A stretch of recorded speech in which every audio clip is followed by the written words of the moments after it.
actually was a musician. I had played the guitar since I was about 10 and started out with a ukulele and started writing songs myself because I wanted to be expressive. And so that kind of led to me playing around the house and some people hearing me at a couple of my parents' parties where I insisted on playing. My mom used to give these parties for opera singers because that's what she was. And I would break out my guitar and start playing my own songs, and everybody would love them, and then they'd go back to the opera. But a couple of people that heard me at one point, and they said, well, you got to get him, he's good. He may not be an opera singer, but you got to get him somewhere, So I went into the city, and I was still in high school at the time when I was, and I got signed to a management contract.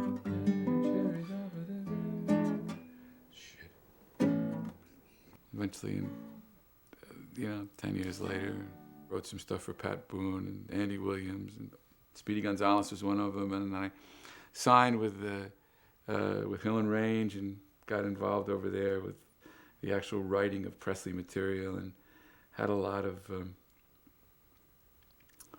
songs, that were in his films, etc. And had a hit on my own that I got credit for called I Got Stung, which I wrote with Aaron Schroeder. So I had a fairly good background in music at the time. You may have to wait a little bit because I am not going to give up on this now.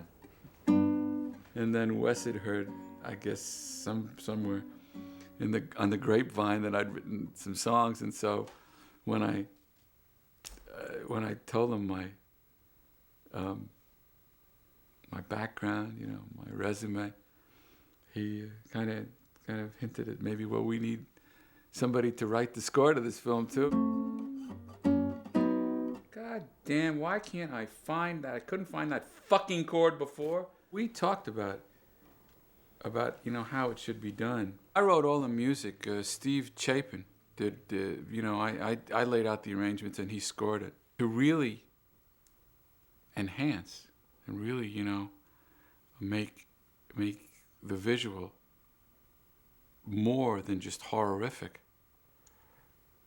If we could counterpoint the music with some soft stuff during the rape scene, and something really up and funny, during when you're seeing the baddies, in the car and things like that, you would really get these two senses working, counterpoint to one another, and it would really help the film. So he loved the idea. So that's where that was born from.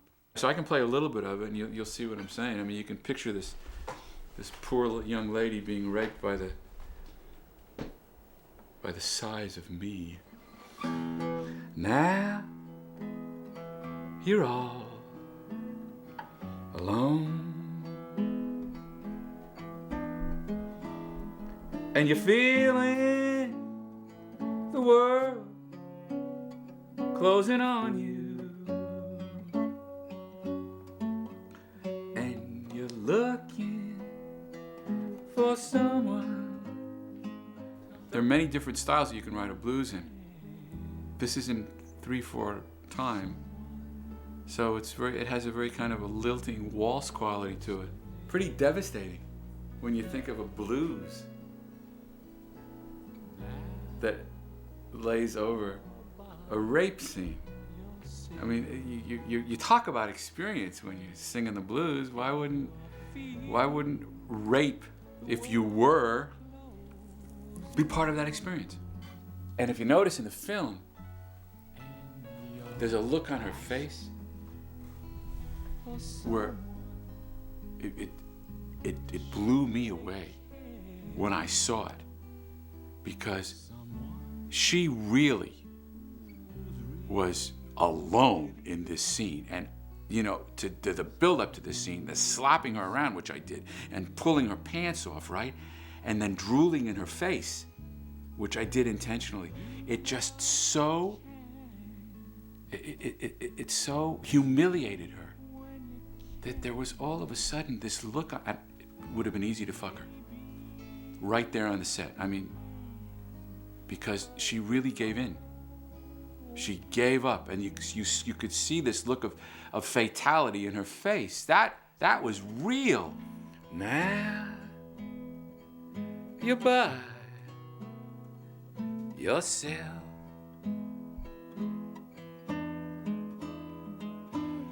feeling. It's a hard fucking lyric, man. It shows what, you know, what that... Can you imagine a woman being violated? What does she feel like? What does she feel like? Someone who understands. So that, the turn in there, it's hard for me now. You know, that turn, I don't hear it. And the reason that I think it worked is because of that turn. That's a strange turn to make. You look, and you're looking for someone, looking for someone to show they care. Someone who really cares. Someone who's really there. Someone who understands. It goes from the D to the C to the B flat minor back into the E, which is a very strange progression for a blues. It's not a blues progression, but it works for this particular thing. And here you are up into an F sharp. Why play an F sharp in a blues? That doesn't work. You know, blues is usually 1-4-5. So from a musical point of view, it there again, it's counterpoint, even though it's a blues. Anyway, by the time we were in post-production, I had most of the film written, most of the scoring written. He just loved what I was writing. He really loved it, you know. And I'd play him stuff on the set when I had an idea, and he'd say, "Yeah, go ahead, finish that, you know, do that." Wheels turning, some of the leaves turning round, coming to gather you, gathering cherries off of the ground. To wait for the rain is really, what is it that we're waiting for? These girls, you know, playing with the leaves and everything, there was something that later on was going to happen that would make their little, you know, playfulness seem like nothing. And the road leads to nowhere. These two girls that I was introduced to, that I had to rape and pillage beyond belief. They were lovely creatures, you know, as people. So there was a kind of a sadness, a sad quality. Wait for the rain. Wait for the rain. It was supposed to come out on a major label, but it never made its way. So, like after the fact, I guess 28 years after the fact, we finally released it ourselves. By the time this film comes out, we'll have some kind of distribution set up for both the CD from Last House and Caught Up in the Moment. I guess you'd have to say it was 25 years in the making, but not really. I really started it, you know, about 3 years ago and finished it recently. It's experiences, caught up in the moment. 12 such experiences and 12 observations at particular points in my life, the journey that I've taken over the last 20 to 25 years. And people ask me where I've been and why I haven't done a commercial record, I guess you'd have to put it that way, for so long. And my answer to them is that try and raise a family.